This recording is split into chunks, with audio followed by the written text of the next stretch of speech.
পৃথিবীতে যত ডিক্টেটর আছে তাদের মধ্যে কয়েকটা গুণ কিন্তু কমন।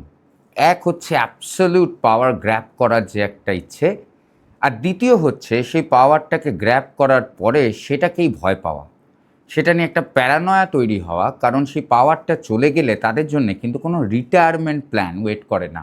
হয় তাদের জেলে চলে যেতে হয়, হয় ফাঁসিতে ঝুলতে হয়, আর না হলে বেস্ট কেস সিনারিও যে অন্য দেশে পালিয়ে যেতে হয়। এবং এই প্যারানয়াটাই কিন্তু দেখা যাচ্ছে পাকিস্তানে। পাকিস্তানে একটা সাইলেন্ট কু ঘটে গেছে। কু মানে তক্তাপলট। পাকিস্তানের দুটো রূপ আছে। পাকিস্তান হয় একটা আর্মি স্টেট হিসেবে চলে, যেখানে পাকিস্তানে তো কোনোদিনই ডেমোক্রেসি ছিল না। পাকিস্তানের দুটো রূপ হচ্ছে, একটা হচ্ছে আর্মি স্টেট, যেটা আর্মি কন্ট্রোল করে, এবং একটা হচ্ছে ওয়ান ম্যান আর্মি স্টেট, যেটাকে কিন্তু আর্মির একজন কন্ট্রোল করে, একনায়কতন্ত্র। যেটা কিন্তু পাকিস্তানে আমরা আইয়ুব খান, তারপরে জিয়া, তারপরে পারভেজ মুশারফ, এবং লেটেস্ট এক্সাম্পলটা অফকোর্স আসিম মনির। আসিম মনির কিন্তু এই পাওয়ার গ্র্যাব করা এবং পাকিস্তানের এই সর্বোচ্চ পজিশনে যাওয়ার জন্য নিজের ঘুঁটি অনেক দিন ধরেই সাজাচ্ছিলেন। এখন যখন আমাদের কাছে একটা হাইন্ডসাইড ভিউ আছে, আমরা কিন্তু সেইটাকে পরিষ্কার করে দেখতে পাবো, যেটা আমরা ভিডিওতে পরে ব্রেকডাউন করব। কিন্তু তার আগে বলি হয়েছে এটা কি। হয়েছে এমন যে পাকিস্তানে একটা ল, যেটা আগের বছরই পেশ করা হয়েছিল, সেটা কিন্তু অফিসিয়ালি পাশ করে দেওয়া হয়েছে, যেটা হচ্ছে পাকিস্তানের ডিফেন্স ল। তাতে একটা অ্যামেন্ডমেন্ট করে যেটা তৈরি করা হয়েছে যে সিডিএফ বলে একটা position, chief of defence forces, ঠিক আছে? এই যে সিডিএফ যে পজিশন, এইটা কিন্তু আসিম মনির নিজের জন্য তৈরি করেছেন, যেটাকে পাকিস্তানি পার্লামেন্ট পাশ করে দিয়েছে, যার জন্য এটাকে একটা সাইলেন্ট কু বলা হচ্ছে। কারণ আগে কিন্তু পাকিস্তানে এইভাবে কু হয়নি। মানে যে ডেমোক্রেটিক স্টেটটা ছিল, সে কিন্তু নিজে হাতে এরম প্লেটে করে পাওয়ার তুলে দিয়েছে, এটা কিন্তু আগে হয়নি। সেটা কিন্তু আগে একটা মিলিটারি এবং পলিটিক্যাল একটা মিক্স থাকতো, কিন্তু এবারে কিন্তু ব্যাপারটা খুব স্মুথ। এবং এই যে সিডিএফ হয়ে যাওয়ার ফলে আসিম মনিরের কতগুলো নতুন ক্ষমতা হয়েছে, যেটা হচ্ছে যে তিনি এই যে তিনটে ডিফেন্স ফোর্স, মানে আর্মি শুধু না, নেভি এবং এয়ারফোর্সকেও তিনি হায়ার অ্যান্ড ফায়ার করতে পারেন। নিজের পছন্দের লোকদের তিনি ইনডেফিনেট টার্মের জন্য প্রমোশনও দিতে পারেন।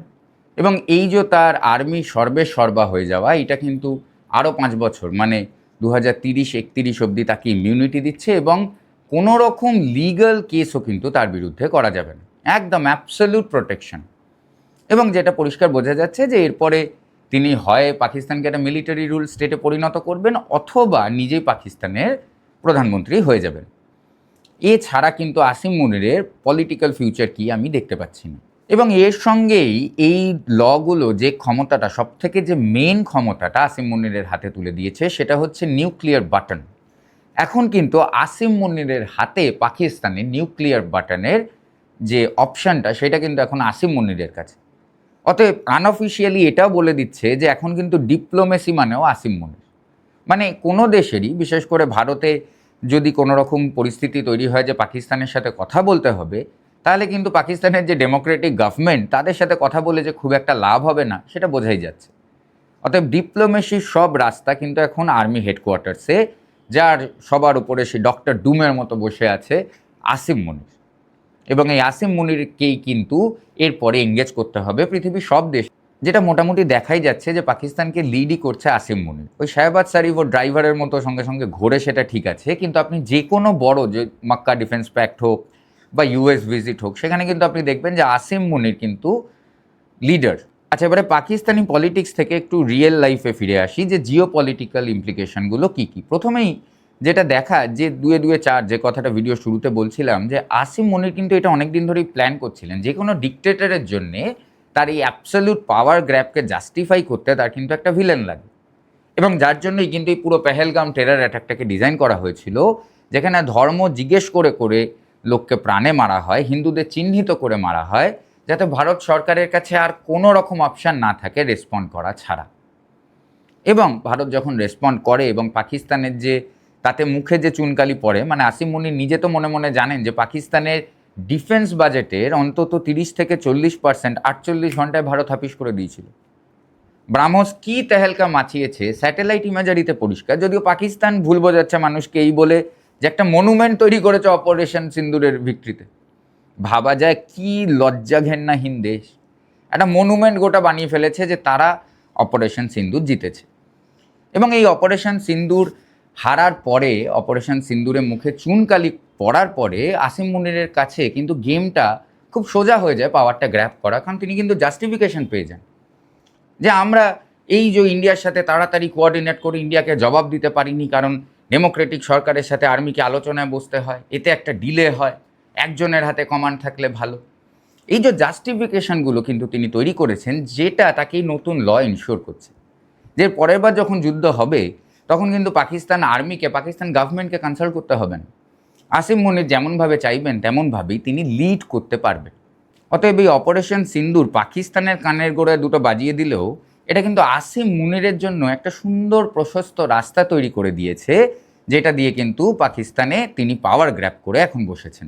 এবং এখানে ইন্ডিয়ার জন্য একটা মাথা ব্যথার কারণ এক তো যখনই পাকিস্তানে কেউ এরকম একটা অ্যাবসলিউট পাওয়ার গ্র্যাব করে বসে মিলিটারি থেকে, তার কিন্তু একটা রিচুয়াল আছে, যেটা ভারতেও দেখা যায়, বা যে ভারতের প্রধানমন্ত্রীদের একটা রিচুয়াল আছে। যে কোনো প্রধানমন্ত্রী প্রথমবার ক্ষমতায় এসে সে কিন্তু পাকিস্তানের দিকে আগে একটা খুব বন্ধুত্বপূর্ণ হাত বাড়ায়, যা হা হা এসো বন্ধু হয়ে যায়। আর সব প্রধানমন্ত্রী ভারতের ইচ্ছে যে আমি যদি পাকিস্তানের সাথে জিনিসটাকে ঠিক করে দিতে পারি, আমি যদি কাশ্মীর ইস্যু সলভ করে দিতে পারি, তাহলে আমার একটা বিশাল জয় জয়কার হবে।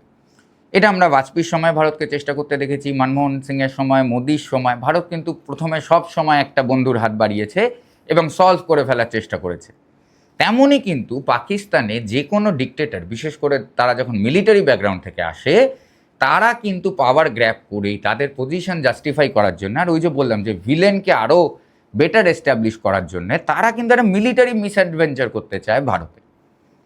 সেটা কোঅর্ডিনেটেড জঙ্গি অ্যাটাক হোক, সেটা আমরা পারভেজ মুশারফের সময় দেখেছি কার্গিল যুদ্ধে। অতএব তাদের মনেও কিন্তু একটা সুপ্ত বাসনা থাকে যে যা হোক করে আমরা যদি ভারতের কাশ্মীরের একটা কিছু অ্যাচিভ করতে পারি, তাহলে আমাদের একটা জয় জয়কার হবে, আর জান্নাতে চলে যাবে 52টা হুরফুর, ওইসব বোধহয় এরাও ভাবে মিলিটেন্টদের মতো। অতএব এইটা ভারতের জন্য একটা অত্যন্ত চিন্তার কারণ যে আসিম মুনিরের এই যে পাওয়ার গ্র্যাব এবং লেটেস্ট যে ডেভেলপমেন্ট, মানে এই যে ডিফেন্স প্যাক মেক্কার সাথে যে এমার্জেন্সি বেসিসে অস্ত্র আসছে, ড্রোন আসছে টার্কি থেকে, চায়না থেকে, এবং এই আসিম মুনিরের এখন কমপ্লিট পাওয়ার গ্র্যাব, এইগুলো কিন্তু সব সে দাবা একটা ঘুঁটির মতো যে যার জায়গায় ফিট করে যাচ্ছে, যে একটা কিন্তু পরিস্থিতি তৈরি হচ্ছে ভারতের সাথে যুদ্ধের, আর যেটা কিন্তু জিও পলিটিক্যালি খুব normal, because history will repeat itself. এটাই প্যাটার্ন পাকিস্তানের। আসিম মুনিরকে আবার যেমনটা বললাম যে তার প্যারানয়া, একটা ডিকটেটর তিনি যদি ভারতের সাথে যুদ্ধই না করতে পারেন, মিলিটারি ডিকটেটর, তাহলে হোয়াট ইজ হিজ লেজিটিমেসি পাকিস্তানে? Nothing, zero. পাকিস্তানের মানুষ তার বিরুদ্ধে বিদ্রোহ করবে। অতএব তার নিজের এক্সিস্টেন্সের জন্যে তাকে কিন্তু ভারতের সাথে কোনো রকম একটা প্রভোকেশনে যেতেই হবে। এবং আমি অবাক হব না যদি একটা ওই শর্ট টার্ম ওয়ার ভারতের সাথে পাকিস্তানের লেগে যেতেই পারে, এই কারণের জন্য। কারণ পাকিস্তানের ভেতরেও যে জিওপলিটিক্যাল সিচুয়েশন, বালুচিস্তানে যেটা হচ্ছে, পিওকেতে যেটা হচ্ছে, আফগানিস্তানের সাথে একটা ওপেন ওয়ার চলছে, এই পুরো জিনিসটাতে পাকিস্তান যে নিজের ভেতর থেকে ব্রেক অ্যাপার্ট করে যাচ্ছে, তাতেও ভারতের সাথে একটা লিমিটেড ওয়ার খুব হেল্প করবে, যেটা আমি আগেও ভিডিও করে বুঝিয়েছি। অতএব এই ভারতের সাথে যুদ্ধ হওয়ার কিন্তু একটা পারফেক্ট এনভায়রনমেন্ট তৈরি হচ্ছে, যেটা কিন্তু ভারতের জন্য চিন্তার, এবং আমাদের এইটার উপরে একটা ক্লোজ ওয়াচ রাখতে হবে। কারণ আনলাইক পাকিস্তান, আমাদের একটা ইকোনমিক অ্যাম্বিশন আছে, এবং যুদ্ধ is no good news for any economy, it's no good news for business. Bharat কখনোই ভারতের সেলফ ইন্টারেস্টে হবে না যে পাকিস্তানের মতোই রোগ দেশটার সাথে একটা যুদ্ধ করে। এবং যেমনটা আমি আগেও বলেছি যে এবার যুদ্ধ করলে মাস্ট অ্যাটলিস্ট এম ফর, যেটাকে পাকিস্তান আজাদ কাশ্মীর বলে, যে আমাদের কাশ্মীর ফেরত নিয়ে নেয়। নাহলে কিন্তু পাকিস্তানের আবার এই একটা ট্র্যাপ, আবার এই একটা রিপিট সিরিয়াল, যে একটা করে ডিকটেটর আসবে, সে ভারতের সাথে একটা লিমিটেড ওয়ার করবে নিজের লেজিটিমেসি প্রমাণ করার জন্যে, নিরীহ ভারতীয়রা মরবে, তারপর সে আমেরিকার ভারতের জ্যাকেট ধরে ঝুলবে যে আমায় ছেড়ে দাও, আমায় ছেড়ে দাও, তারপর ইন্টারন্যাশনাল প্রেশারে গিয়ে ভারত ছেড়ে দেবে। এই রকম সিচুয়েশান যদি ডেভেলপ হয়, তাতে কিন্তু ভারতের যথেষ্ট চিন্তা করার কারণ আছে। আর আমার মনে হচ্ছে যে তেমন সিচুয়েশানের দিকেই কিন্তু পুরো জিনিসটা এগোচ্ছে। কারণ যেমনটা বললাম যে ডিকটেটররা কিন্তু যে পাওয়ারের জন্য অন্ধ হয়ে সেই পাওয়ারটাকে গ্র্যাব করে, তারপর সেই পাওয়ারটাই তাদের মধ্যে প্যারানয়া তৈরি করে। এবং এই প্যারানয়া কিন্তু আমরা আসিম মুনিরের মধ্যে অলরেডি দেখতে পাচ্ছি, যে প্যারানয়ার পরবর্তী ধাপটা হতে পারে ভারতের সাথে কিছু একটা কনফ্লিক্ট তৈরি করার চেষ্টা। পাকিস্তানের এই লেটেস্ট ডেভেলপমেন্ট এবং আসিম মুনিরের এই অ্যাবসলিউট পাওয়ার গ্র্যাব নিয়ে আপনার কী মতামত আমাকে কমেন্টে লিখে জানান। সঙ্গে থাকার জন্য ধন্যবাদ। আমি আবার কাল হাজির হব জিও পলিটিক্সের নতুন কোনো ভিডিও নিয়ে। নমস্কার।